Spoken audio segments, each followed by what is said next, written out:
Naku, si Baste bumabanat, no?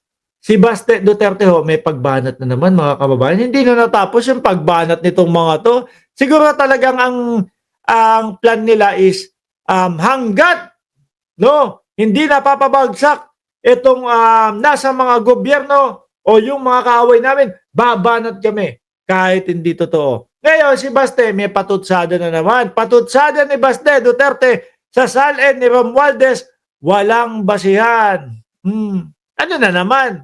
Madaming pera si House Speaker.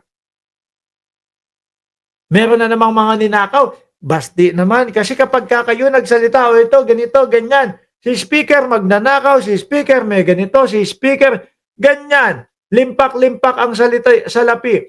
Pero mga kababayan, kapag hinanapan mo naman nung susuporta doon sa kanyang sinasabi, wala naman pong inilalabas. Di ba?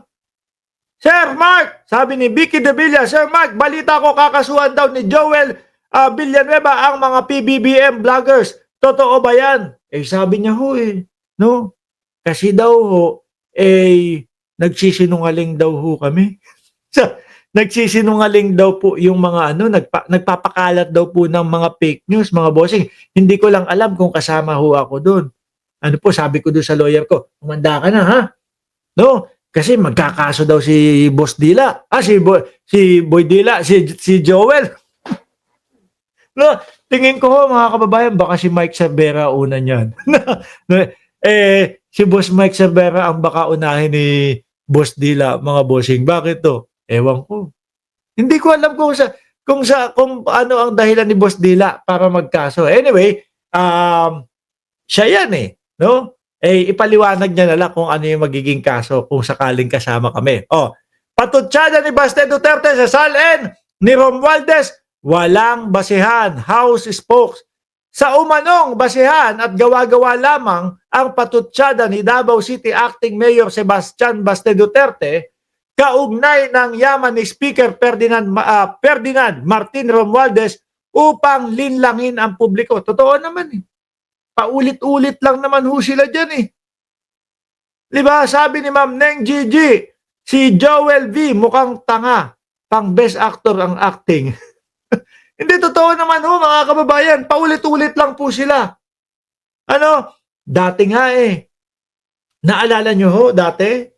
Yung kasagsagan po ng impeachment, may mga pinapalabas itong mga ito. Kesyo daw po, yung mga congressman tumanggap ng limpak-limpak na pera. Yung mga congressman ang daming natanggap na pera daw mga boss. No? Dahil daw po 150 million ang bayad daw po sa mga congressman kapag ikaw ay lumagda para ma-impeach si Inday Sara Duterte. Hanapan mo ng ebidensya itong mga ito. Wala naman maipakita. Ang sasabihin lang po niyang mga yan, based on what we've heard. Narinig ko kay ganito, narinig ko kay ganyan. Pero yung mismong sasabihin nila, eto nakita namin, may litrato kami, meron kaming materyales para maging ebidensya doon sa aming sinasabi. Wala po. Same lang po ng poon nila na si dating Pangulong Duterte. Sabi ni Sir Jorge Edralin, walang mangyayari sa kaso niya against PBBM vloggers. Senator Villanueva will have been jailed first before he even knows it. Nako, tingnan mo.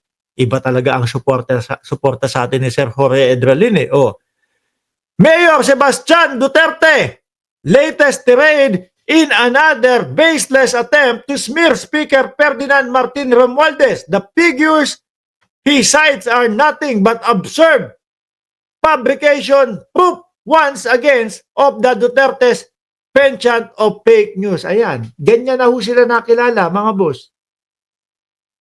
Tagalabas ng mga fake news, tagagawa ng mga fake news. Kasi magsisilbing fake news yan, mga kababayan, hanggat wala silang naipapakitang ebidensya. Hanggat wala silang naipapakitang patunay, mga boss. Alam nyo naman, yung mga yan, kung bakit tuloy-tuloy ng ganyan. Kasi meron pa din po sa kanila, mga bossing, na naniniwala sa mga fake news. Madaling mapaniwala. Or tawag natin doon sa wikang Tagalog, utu-uto. Yan po, pugad po ang DDS ng mga utu-uto, mga kababayan. No? What makes this even more ironic is that the Duterte are known for keeping their own saled. Correct. No? A closely guarded secret, refusing to make them public despite years in power. Miski si dating Pangulong Duterte, di ba? Ayaw na ayaw niyan maglalabas ng kanyang salin. Hindi ilalabas yan. Magkapitpitan man po ng kulubot na itlog, hindi ilalabas. Eh nakita nyo din ho, mga bossing, yung matagal nang ipinaglalaban ng dating senador na si Trillanes. Wala pong iba kundi yung joint account ni Sara Duterte at ng dating Pangulo. Ito ho, mga kababayan ha. Yung ano na yon, yung bank accounts na yon, ang sinasabi po nila, existing pa din. Bakit to? May mga tao na sumusubok na maglabas o maglagay ng pera kahit pa isa-100 o 500 para lang malaman kung ito ba ay existing. Kasi mga bossing, kunyari, ganito yan. Magpupunta ka sa teller, no? Kasi bumalandra naman po sa social media at sa mga balita po yung mga yung bank accounts, yung account number at yung pangalan No, bumalandra naman po, nakita natin lahat yan. Gagawin mo, kokopyahin mo. Pupunta ka ngayon sa teller, sa bangko. Gusto ko pong lagyan ng 100 piso itong account na ito, ganyan. 500 piso itong account na ito. Ngayon pagka po close na yung account, makikita agad ng teller, ay hindi na po pwedeng lagyan. No, sarado, matagal na po sarado. Or ay mali po yung mali po yung inyong account number. Wala pong account number na ganito kung hindi nag-e-exist. Kaso pumapasok po, mga kababayan. Ibig sabihin, meron talaga na bank account. 'Di ba? Meron talagang bank account ho, mga bossing. Ngayon, ang hamon ni Trillanes, magpirmahan tayo ng waiver. Ipakita ninyo kung totoo or kung na hindi totoo yung mga sinasabi ko, ayaw. No? Ayaw. Ang lagi nilang sagot, pinupolitika. Di ba? Sila yung mga mga merong mga itinatagong ganito na ayaw ipakita sa mamamayang Pilipino Meron ho silang ginawang diskarte dati. Ang ginawa nila kasi daw pinakita kung ano o kung magkano na lang yung laman ng bank account. Pero hindi ho pinakita yung mga transaction behind that. Kasi kapag pinakita yung mga transaction, mga boss, ay nako, baka makita, may pumasok na 2 bilyon, may lumabas na 2 bilyon, may inilipat. Kasi kung yung mismong, kung magkano lang ang laman, pwede pong maging ang laman nun, 1 milyon na lang. Di ba?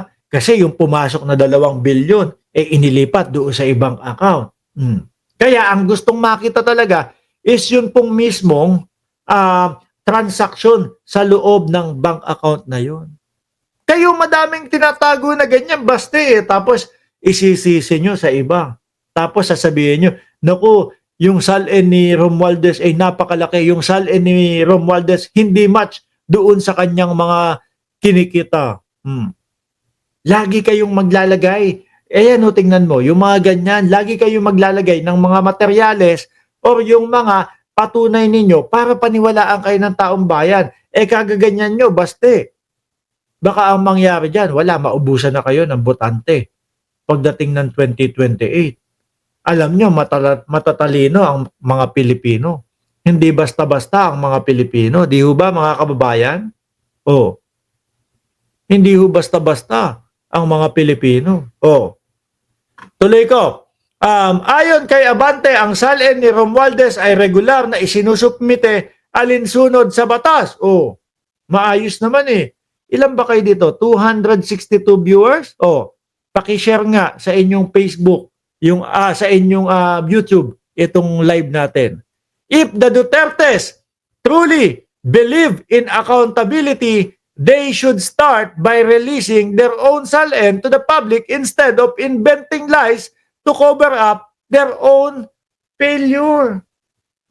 No? Sinabi ni Abante na ang mga patutsada ni Duterte ay nagpapatunay sa matagal ng estratehiya ng kanilang pamilya na gumawa ng mga akusasyon na walang basihan at magpakalat ng mga maling impormasyon upang mapagtakpan ang kanilang kawalan ng transparency. Di ba? Mga boss, ang lakas ng loob ng mga magturo, si to, si ganyan, si Romualdez, ganito. Samantalang sila ayaw maipakita sa mamamayang Pilipino. Miski noon pa ho, nung sila ay nakaupo pa bilang Pangulo, mga kababayan. Ganyan din. Ayaw din nilang ipakita. Di ba? Ayaw nila, ewan ko kung bakit gano'n. Kasi kung ako ho, mga bossing, kung ako ho ang lalagay sa sitwasyon nila, naku, pakita natin, walang problema.